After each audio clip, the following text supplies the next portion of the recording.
Good morning, world. I am Judy, your web-based therapist, making therapy accessible and convenient for clients in Florida and New York, and of course, sharing information worldwide.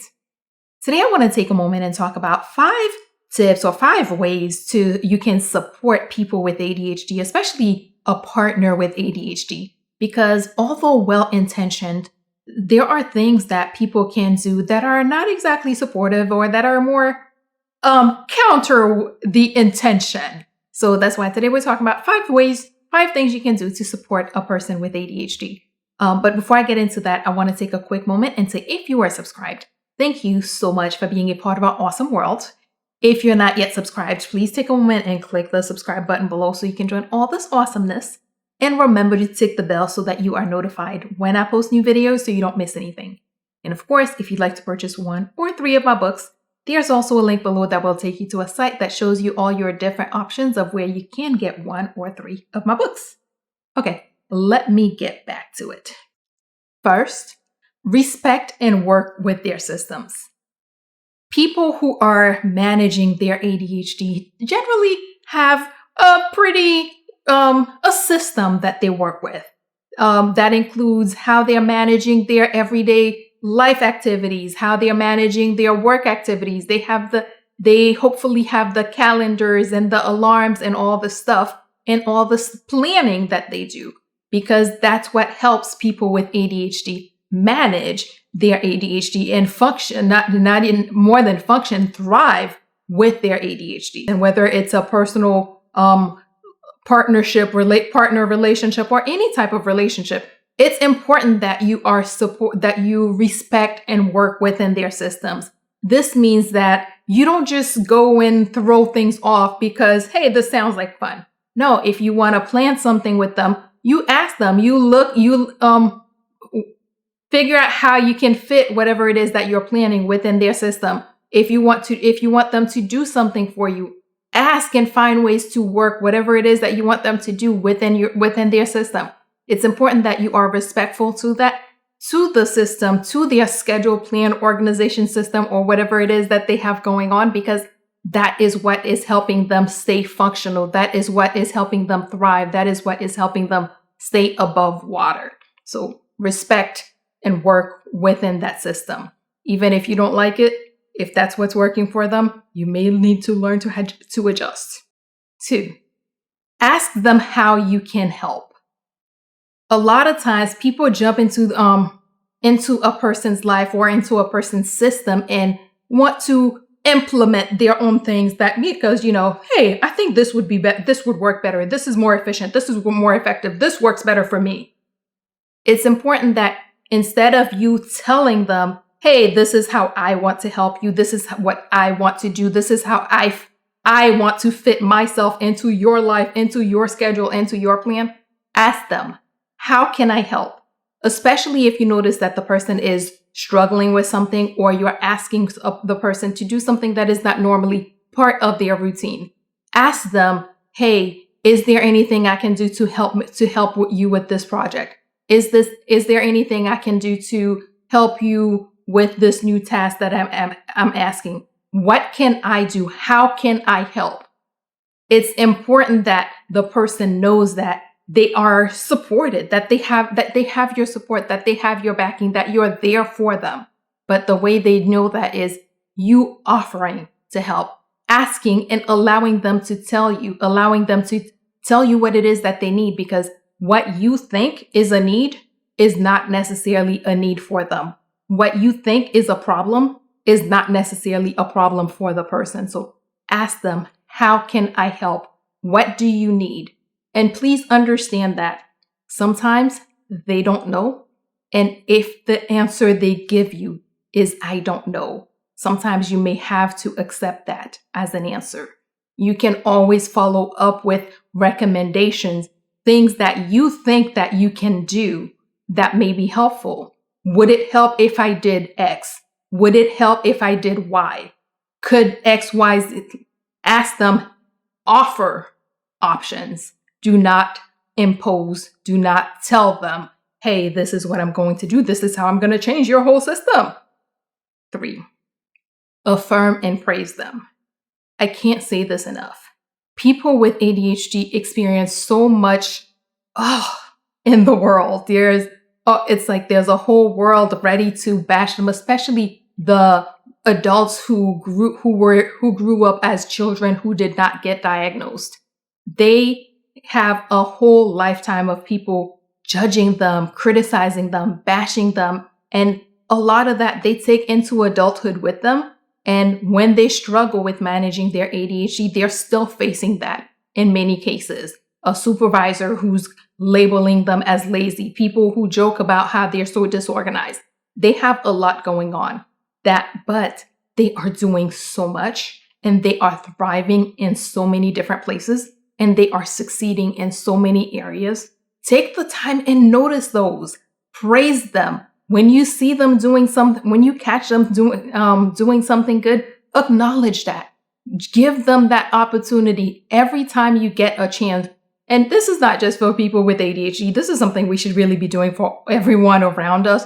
When you catch someone doing something good, when you catch someone succeeding, someone thriving, acknowledge it. Praise them. Praise them for doing whatever it is that they're doing. Praise them for their success. Notice the good thing that they are doing because that helps build the person. It reinforces that, hey, you know what?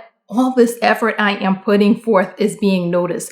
All this work I am doing is making a difference. Someone is seeing it. So, it helps with people with ADHD as well as people who don't have ADHD because we could all need that support. We could all need that positive reinforcement. So whenever you notice it, when you get a chance, affirm them, praise them, let them know that you support them, let them know that you hear, that you see them, that you notice them, that let them know that you're there. 4, be mindful of your words and of your interactions. Again, people with ADHD grow up with a lot of baggage because there's a whole world out there for many of them that did not take into account their ADHD. A whole world out there that tried to make them fit into normal, aka non-ADHD having type person. So they carry a lot of baggage with them. And there's also a hypersensitivity that comes with ADHD. So taking the time to be mindful of your interaction, being mindful of your words so that sometimes even when you don't intend it, certain things can come off in a way that feels more like a criticism than you intended. Certain words can be said that can be more hurtful than what you intended. So taking the time to really be mindful and carefully select your words. Again, this is something you should be doing regularly with everyone, being mindful of your words, being mindful of your interactions so that you're not unintentionally hurting people, so that you're not putting out a message that is going to be received differently from the way you intended. Be very careful be very choosy, very intentional with the words that you're using, with the interactions that you engage in. And one thing I tell people, sometimes it's important, especially when you're dealing with people with ADHD, because sometimes they do things, although they do not intend to harm, they do not intend to frustrate, but sometimes there are things that happens that can be frustrating. The 5th time that your husband forgets to pick up your child can be frustrating. The 10th time that your wife uses the wrong credit card can be frustrating. But it's important to remember that this is not something that they are doing intentionally. This is just something that happens because they have the ADHD. And when you are interacting with that person, instead of, hey, why didn't you do this? Or why are you doing this? Take a moment, calm down, breathe through the frustration, address whatever emotional reaction you're having before you engage in an interaction. So rather than going and talking to your spouse right when you just notice that something that they failed to do or something that they did that you didn't want done, take a moment and get back to your Zen space and then go have that conversation with them.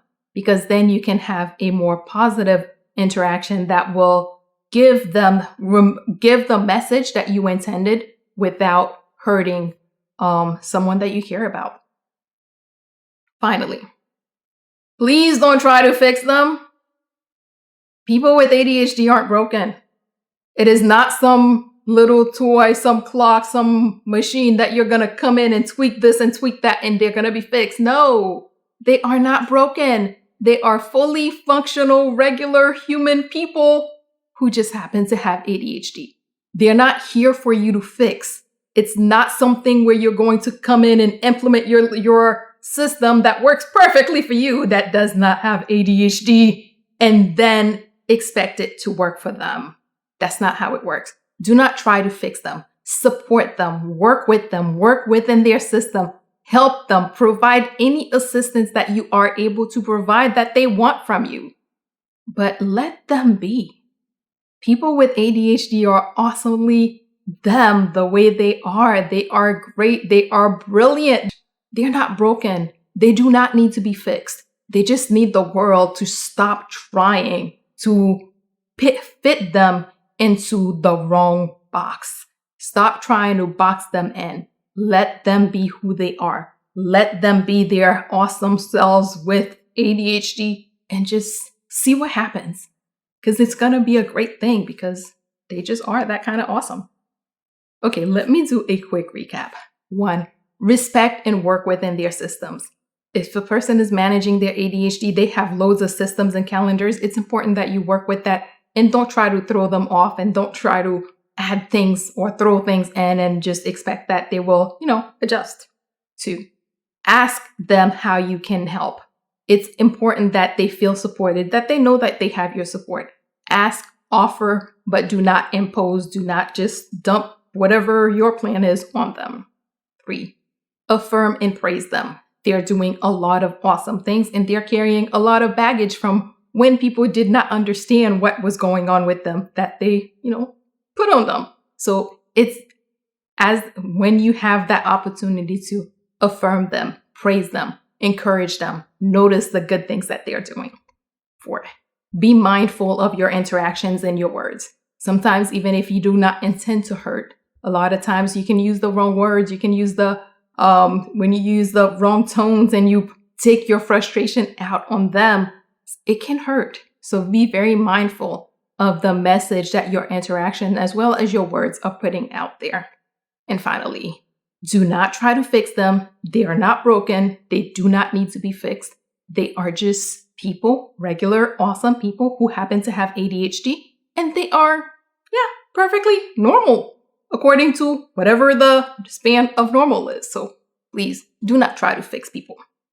As always, if you or someone you know happens to be going through something that's more than you can handle, please remember that there are professionals like myself who are available, able, and willing to help, and are even providing remote services who can assist with whatever you may have going on. So please figure out who those people are in your community so that if you need them, you can reach out and get the help that you need.